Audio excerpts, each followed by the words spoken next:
Raúl, tenemos a un queridísimo amigo y talentoso, por cierto, sí, en línea. Adelante. Primero quiero contextualizar. Vos viste que esta famosa ley hojarasca del amigo Tusenegger va a tocar muchas leyes, lamentablemente va a hacer pelota muchas cuestiones, hablando mal y pronto, y una de las cuestiones que más preocupa es que toca la ley del libro. Entonces, para hablar un poco sobre esto, estamos comunicados con el sociólogo Pablo Alessandrini, que Pablo es sociólogo, pero además es fundador y director de la editorial Aureliana, y además es una persona que hace muchos años trabaja en editoriales y para editoriales nacionales y extranjeras. Hola Pablo, ¿cómo estás? Soy Raúl y me acompaña acá Carlos Márquez. ¿Cómo te va? ¿Qué tal? ¿Cómo andan, queridos amigos? Carlos, un abrazo gigante. Y Raúl también. Gracias. Hace tiempo, o sea, sé mucho de ustedes, pero hace tiempo que no nos vemos. Hace muchísimo, claro, por las redes, ¿no? Uno parece que está en contacto, pero después pasan los años y personalmente uno no se ve. A ver, Pablo, vos tenés con tu editorial Aureliana, que ha crecido mucho en los últimos tiempos. ¿Cómo estás viendo el tema de esta modificación en la ley del libro? Porque ha generado en todo el ámbito editorial un profundo rechazo. Ayer estaba leyendo un comunicado de la Fundación del Libro repudiando esto, porque fundamentalmente se considera que va a destruir a todo lo que sea las pequeñas editoriales, las pequeñas librerías, en beneficio de los grandes, ¿no? Como suele pasar con este gobierno. Vos, desde Aureliana, ¿cómo lo estás viendo? Mira, yo así como en líneas generales, después si querés tocamos algunas cosas como muy puntuales de la ley propiamente dicha, porque en realidad en esa ley general que propone, creo que es como el super RIGI o algo así que proponen, están afectando a dos leyes que vinculan a lo que uno podría denominar el ecosistema del mundo libro, ¿viste? Una es la ley del precio de venta al público, que por esa están saltando, digamos, todas las editoriales, librerías, asociaciones, inclusive hasta las librerías grandes, y ahora explicamos un poco, si querés, el fenómeno. ¿Cómo no? Y la otra ley que van a tumbar también es la ley de fomento a la lectura y a la promoción del libro. Con lo cual la idea es destruir todo, romper cualquier tipo de vínculos, que estemos encerrados y solo consumamos pantallas, que creo que este es el punto central de la cuestión, digamos. ¿Qué es lo que pasó o lo que generó la ley del precio de venta al público, que se la conoce también como la mencionan ahora como ley ¿cómo se llama? Ley de defensa de la actividad librera? Lo que pasó es que ya en la antesala de la crisis del 2001 se sanciona esta ley. Yo creo que es media premonitoria un poco, que le da la potestad a las editoriales a fijar un precio único de venta. El precio único de venta lo que te permite es que todos compitan digamos, con un mismo piso de igualdad para vender un bien cultural. En este caso, una obra literaria, y eso desestime cualquier tipo de dumping que se pueda ejercer en posiciones de mercado, que por ahí te compran todos los libros, los venden a muy bajo precio, inclusive hasta perdiendo capacidad de ganancia, para después quedarse con todo el negocio de la venta una vez que todas las librerías pequeñas desaparezcan.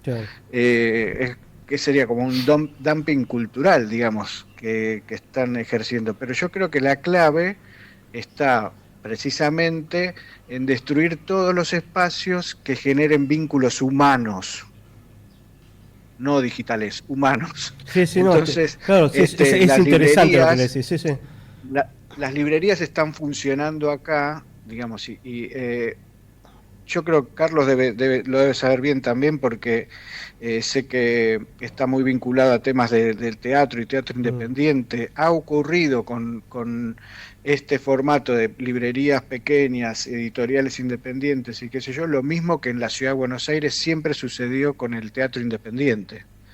Entre el teatro y la literatura y los libros, el mundo de los libros, Buenos Aires, y no solo Buenos Aires, y la Argentina en muchas provincias del interior son de las ciudades que tienen más librerías por cantidad de habitantes. Sí, sí. ¿Y eso qué quiere decir? Digamos que la gente asiste, digamos, tiene la posibilidad de asistir, de charlar con un librero, de que el librero le cuente de los libros, porque la otra opción es, vas a Coto, uy, se me fue una marca, pero digamos, vas al supermercado y agarrás el libro, digamos, sin que nadie te pueda sugerir tu inquietud de lectura. Es así, ahora sí. Se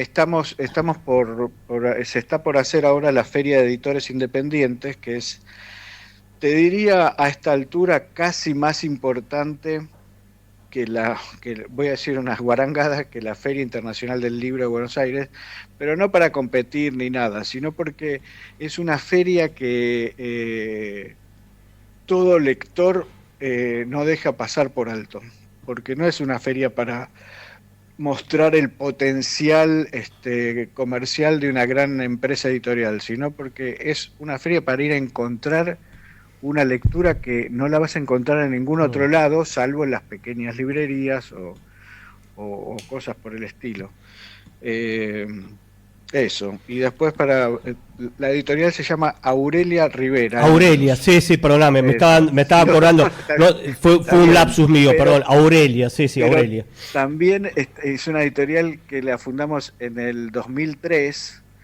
Y en esa época que empezaba también todo el tema de el internet y los motores de búsqueda y qué sé yo, nosotros medios de casualidad pudimos darnos cuenta de que la inicial del nombre nos posicionaba en la búsqueda del buscador de Google entre las primeras 10, porque antes el buscador ordenaba por orden alfabético. Qué bueno.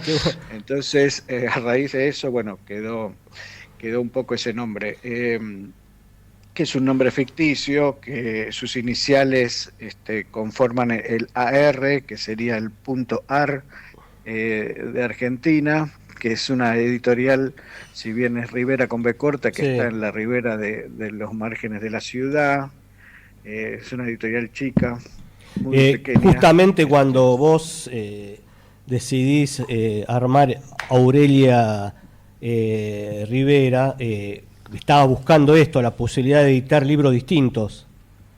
Sí,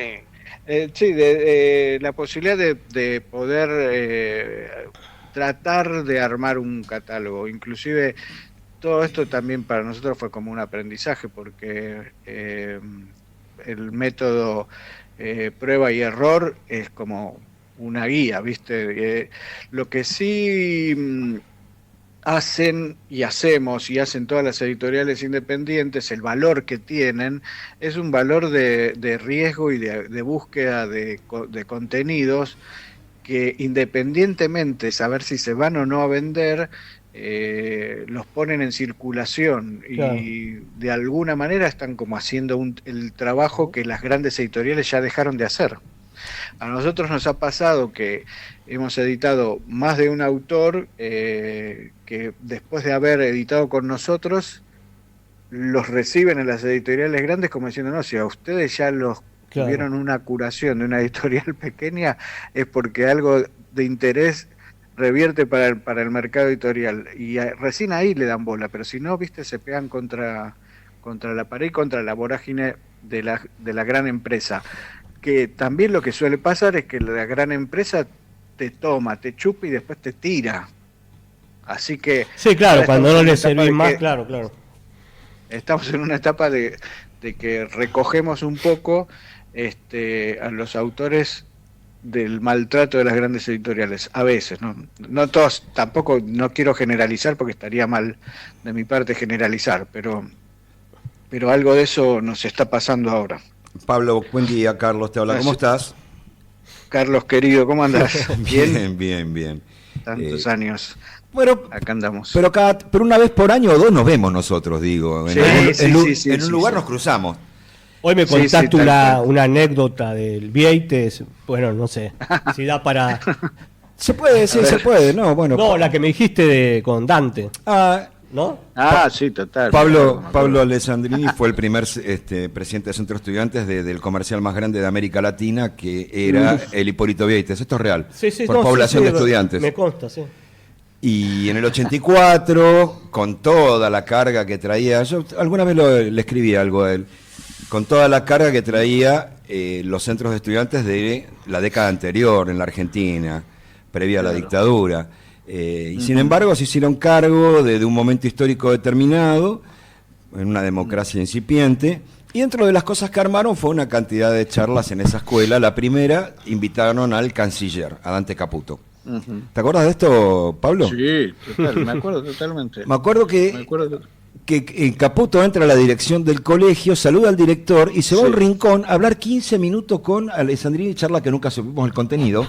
El director miraba de la otra punta y el enano, perdón, con todo el respeto por el licenciado Pablo Alessandrini, el tipo con su pose habitual de cruzarse los brazos y apoyar la mandíbula en la mano, te escuchaba atentamente. Mira, me acuerdo muchísimo, porque inclusive la previa a esa charla, Dante pidió que entren los representantes estudiantiles, que él no quería estar a solas con el director. Mirá. Entonces, Mirá Dante, ahí se da la charla, digamos, porque yo creo rondaba, nos pasaba dos cosas. Una, que recién había salido una reglamentación de los centros de estudiantes que se dictó durante el inicio del gobierno de Alfonsín, o se derogaba la posibilidad de que no hubiera centros de estudiantes, que se abría esa posibilidad, y él nos preguntaba cómo nos había caído eso y cómo nos trataba ese director. Si era colaborativo, si nos daba bola o no nos daba bola.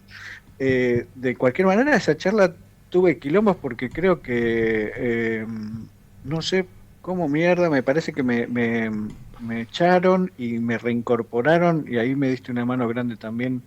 No sé si estaba metido Marcelo Stubrin en esa cruzada de reincorporación, porque si no me dejaban y era quinto año. Era quinto año, sí, el tuyo. Sí, bueno, pero está bien. Porque Alfonsín no había asumido. Yo estaba en quinto en el 83. Y Alfonsín asume en diciembre. Vos quinto en el 84.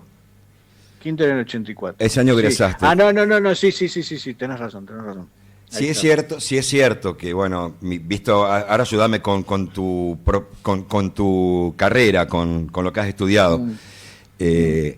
A veces algunos comentamos ese inicio de la consolidación democrática como algo que llegaba y tenía que hacerse lugar en un bloque de hormigón consolidado de corporaciones, de formas de hacer las cosas, de conductas y demás, y que cada espacio que querías abrir era un laburo hercúleo, digo. Gente vinculada a la dictadura. Y además cada espacio que finalmente se abría era una victoria enorme. Y sí, claro, porque ahí había alguien antes ocupando ese lugar y no dejándote ser. Exacto. Pablo, desde que arrancó este gobierno, en términos de lo que tiene que ver con la transmisión escrita, es buena la asociación que hiciste con el Teatro Independiente, porque es real, son ámbitos finalmente de resistencia y registro. Y además son las dos banderas del activismo cultural de la cual esta ciudad se tiene que estar como súper orgullosa, porque no creo que haya esa combinación. Porque vos fíjate que tanto las librerías como los teatros independientes son lugares donde la gente no podés armar, ya en la pandemia se vio, no se puede armar teatro por YouTube. Se hace y todo, ¿viste? Pero tenés que ir, tiene que estar el cuerpo, tiene que haber un vínculo, te tienen que contar, tenés que rozarte. Con la librería independiente pasa lo mismo, están funcionando como pequeños centros culturales, sí, de verdad. Y además no están en un eje de circulación habitual, por ahí generan ejes. Ahora toda la zona por donde se puso Naeski, viste, la librería, una librería independiente, pongámosle, pero por Villa Ortúzar, digamos, por varios lugares. No es que tenés que estar en Callao y Corrientes para tocar libros. Exacto. Hay una lógica. Que te interrumpí. No me interrumpiste. En realidad, vos sabés que este programa es al revés. Nosotros no queremos ser más inteligentes que lo que invitamos, por eso los invitamos. y practicamos una forma de comunicación antigua que es... La opinión del invitado, del entrevistado, termina cuando el tipo hace silencio. Hay tanta gente interrumpiéndose y no escuchándose que no nos vamos a agregar a esa maroma. Desde que llegó este gobierno, atacó la universidad, por extensión atacó las editoriales universitarias de todas las universidades nacionales del país, atacó la Comisión Nacional de Bibliotecas Populares, algo que puede parecer muy lejano al hombre común hasta que llegas a un pueblo y hay una biblioteca en un lugar donde hay 1000 personas y existe porque la Conavip le paga la cuenta de la luz. Y cada tanto le remesa ejemplares de revistas, de libros y lo que fuera. Vos sabés que hace 2 sábados, Raúl tiene vinculación por unos hermanos con el tema de cine, es un tema recurrente en nuestro programa de hace años. Alguien escribió que él creía que en algún lugar había una mente siniestra en este ataque a demoler el Inca, a cerrar espacios, a no tocar créditos, a buscar la rentabilidad empresaria por encima de la investigación, dar la oportunidad, ver qué sale de nuevo, que esto, que el otro, que él lo asociaba con que alguien está pensando que esta época no tenga registros fílmicos ni artísticos de lo que está ocurriendo. De lo que está ocurriendo, sí, es probable. Es probable, porque viste que los formatos de pantalla son a través de las historias que duran 24 horas. Claro. Y después desaparecen. ¿Es verdad? Sí, es verdad. Sí. Eso, entonces, a mí qué sé yo, no sé si tuviste, mira, te hago una sugerencia de producción, si en algún momento tocan este tema. Gabriel Roxe, un gran amigo de la casa, por lo menos de esa primavera democrática alfonsinista, es el rector del ENERC. Sí, de verdad. Conoce bien la situación actual por la que están pasando y el desfinanciamiento a los que están sometidos, ¿no? Pero bueno. En esta cuestión, yo recuerdo, tengo una biblioteca muy importante, por suerte, porque nosotros éramos lectores, como somos anteriores a las pantallas, tuvimos, claro, muchos años que morfábamos libros, ¿no? Esa cosa de ir en el bondi leyendo, de esperar a alguien leyendo, estar siempre con un libro cerca. Sí. Esa fue una época, por ejemplo, en parte de los 80, antes del 84-85, y después en los 90, donde España y México nos hicieron un desastre editorial, digamos. Se vendían libros en los kioscos a un valor, como si dijéramos hoy día, de 5.000 pesos. Claro. Porque se desreguló la actividad. Yo no sé si directamente qué interpretás o qué presentís o qué presiente el mundo de los editores hoy día. Si lo que viene es también una oleada a que no se produzcan libros en la Argentina directamente, o reemplazar esto por lo digital definitivamente, o sencillamente, que se haga el negocio de vuelta en Barcelona, de que vengan los libros de las grandes imprentas españolas y ya, sí, ¿no? Con traducciones espantosas, además. Sí, eso ahí también una discusión como aparte. Sí, digamos, no hay un solo español, hay muchos españoles, en el sentido o muchos serían castellanos, para decirlo. Hay un español del Río de la Plata que no tiene nada que ver con el español de España, con el castellano, y las traducciones a veces son horrorosas. Se están trabajando sobre eso, pero volviendo al otro punto, a mí me da la sensación es que la lógica es que nosotros no produzcamos más nada, que importemos todo. Lo que pasa es que eso todos sabemos dónde termina y qué sentido tiene, que después vamos a tener que, queda un ellos están pensando en una sociedad del 20%, en una sociedad que funciona con un 20% de consumidores. Con el tipo de dólar que tenemos, digamos, con el esfuerzo que se hace para sostener ese dólar, no es un esfuerzo productivo, es un esfuerzo de endeudamiento. O sea, es un esfuerzo de hipotecar hacia adelante. Yo no creo que estén... Primero es que no creo que estén pensando en nada que sea positivo para las mayorías.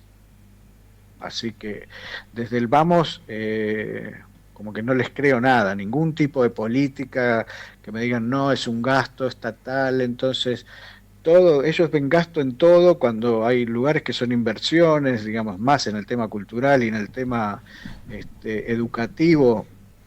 El recurso del conjunto tiene que sostener eso porque va en beneficio de todos, digamos.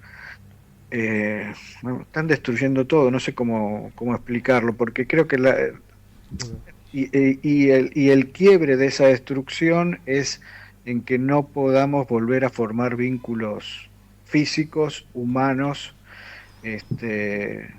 y que todo pueda ser reemplazable o por algo producido en otro lado o por tecnologías que nos ayuden a escribir hasta que nos ayudan a pensar, ¿viste? ¿Cuánto,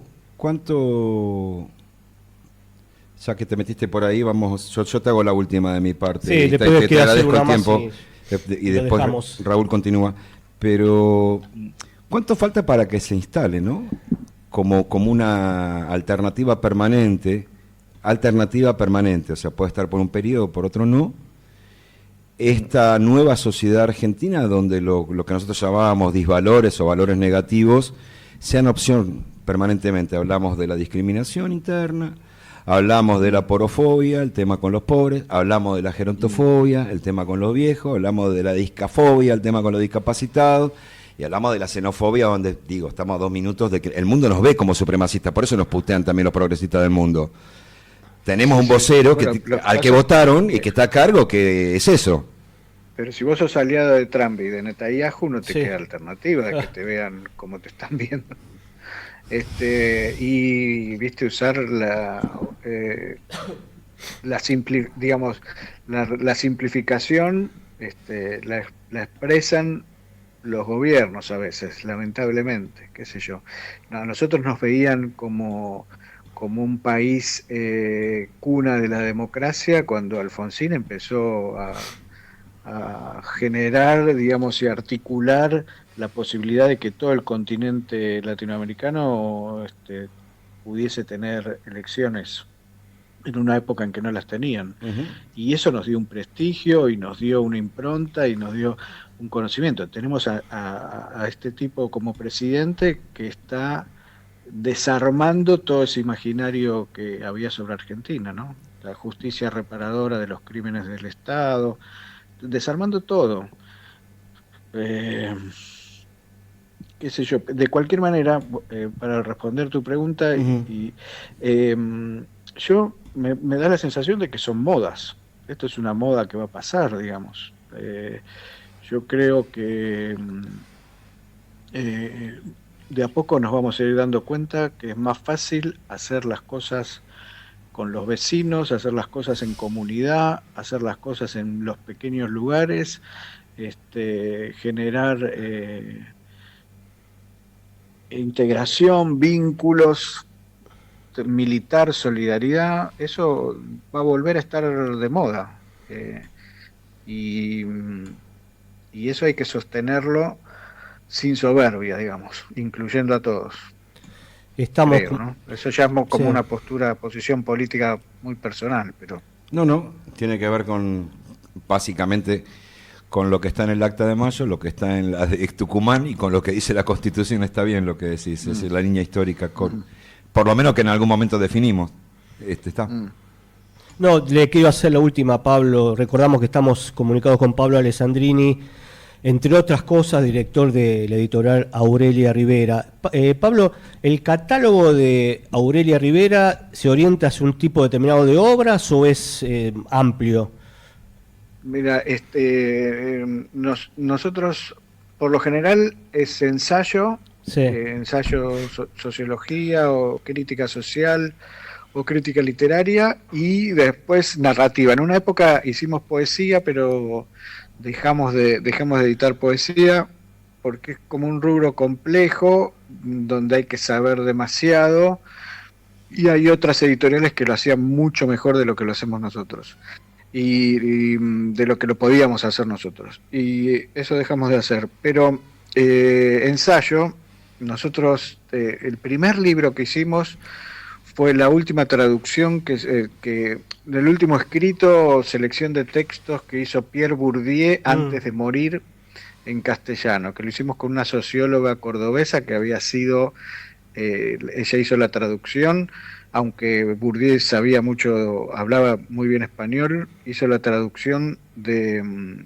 esos artículos, y que después, con el tiempo, cuando se nos cayó ya el contrato, pasado bastantes años, lo recuperó Siglo XXI, la editorial Siglo XXI, que había empezado a editar toda la obra completa de Bourdieu, y es el libro que se llama El sentido social del gusto. Nosotros lo habíamos editado con otro nombre, pero ese fue nuestro primer libro en 2003. Y de ahí en más fuimos haciendo ensayo, bueno, algunos cuentos, novelas, editamos varios de los que editamos, ustedes los conocen obviamente. Algunas de las obras que se editaron llegaron a la pantalla cinematográfica de la mano de Martín Weintraub, con su primera obra. Sí. Que creo que te está escuchando. Muy bien, es grande Martín. No, trabajamos bárbaro con Martín, la verdad que es un placer. Hace 3 meses nos dijo Freddy también Storeni que le estuviste editando un libro. Sí, claro, la novela. Esa fue una coedición, fue nuestra primera coedición con una editorial, que en este caso fue Eudeva. Fue nuestra primera experiencia, y también un gusto enorme de poder haber laburado con él. Nosotros hacemos libros, 2 o 3 libros por año, no hacemos mucho más que eso. Ajá. Y eso nos permite también un tiempo de trabajo, viste, con los autores, de poder sentarse, escuchar, charlar, conocer otras cosas que inclusive están por afuera del libro, que ellos puedan saber cómo trabajamos, que nos puedan sugerir, sean más, trabajen mejor de lo que lo están haciendo. Y eso, en ese punto me parece que va la riqueza de recuperar vínculos humanos, ¿viste? Eso es lo que creo. Nosotros participamos mucho de ferias de editoriales independientes, como la que se va a hacer ahora en el Art Media Center, la FED, que empieza el 6 de agosto. Después participamos de una de acá, una feria del libro de Flores, que también es muy, muy interesante. Vamos a La Plata, a la Feria Edita, que se hace sobre fin de año. Estuvimos en la primer feria de editoriales independientes en Venado Tuerto, en Rosario,